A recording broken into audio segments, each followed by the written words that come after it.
Assalamualaikum warahmatullahi wabarakatuh. Saya Tommy Azmi Saputra dari Prodi Ekonomi Syariah Universitas Alma-Ata. Kali ini akan menjelaskan tentang perkembangan demokrasi di Indonesia. Baiklah, kita mulai perkembangan demokrasi masa revolusi kemerdekaan. Demokrasi pada masa revolusi kemerdekaan sangat terbatas. Pers pendukung revolusi kemerdekaan itu hanya ada dua saat itu. Yang pertama adalah majalah Tempo, yang kedua adalah tulisan dari Tan Malaka. Perkembangan demokrasi parlementer 1945 sampai 1959.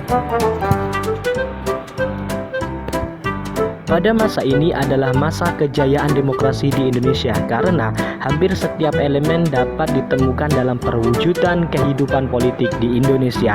Tetapi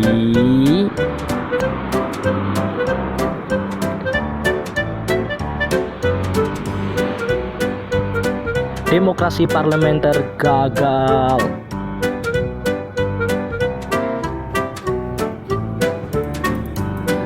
Karena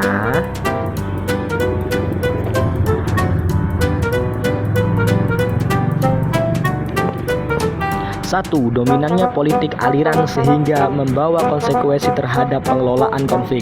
Adanya partai Islam, partai nasionalis, partai non-Islam, partai jengkol.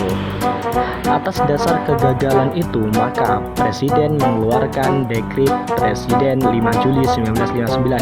Pertama, berubahkan konstitusi. Kedua, kembali ke UUD 1945. Ketiga, pembentukan MPRS. Dua, basis sosial ekonomi yang masih lemah pada saat itu. Tiga, persamaan kepentingan antara Presiden Soekarno dengan Angkatan Darat yang sama-sama tidak senang dengan proses politik yang sedang berjalan.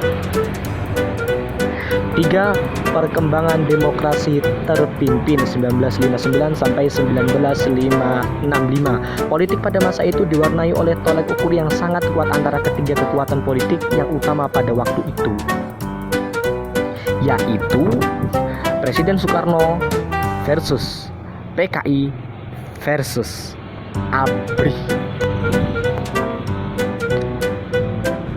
4. Pemerintahan demokrasi dalam masa pemerintahan Orde Baru.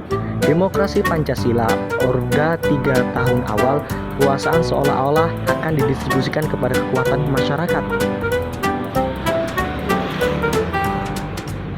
Setelah 3 tahun dominannya peran ABRI, birokrasi dan sentralisasi, pengembalian kekuasaan politik, pembatasan peran dan fungsi partai politik, campur tangan pemerintah dalam persoalan seperti politik dan publik, masa mengambang, mobilisasi ideologi negara dan inkorupsi lembaga pendidikan. Kembangan demokrasi pada masa sekarang, reformasi 1998 sampai dengan sekarang.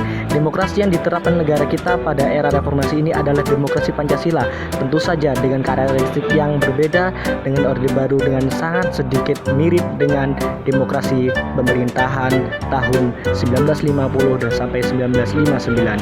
Diawali dengan mengundurkan dirinya Pak Soeharto karena adanya pada saat itu demo besar-besaran. Karakteristik demokrasi era reformasi. Pertama, pemilu dilaksanakan 1999 sampai 2019 lebih jauh demokratis dari yang sebelumnya. Kedua, rotasi kekuasaan dilaksanakan dari pemerintahan pusat sampai pada tingkat desa. Ketiga, pola rekrutmen politik untuk pengisian jabatan politik dilakukan secara terbuka. Keempat, sebagian besar hak dasar bisa terjadi.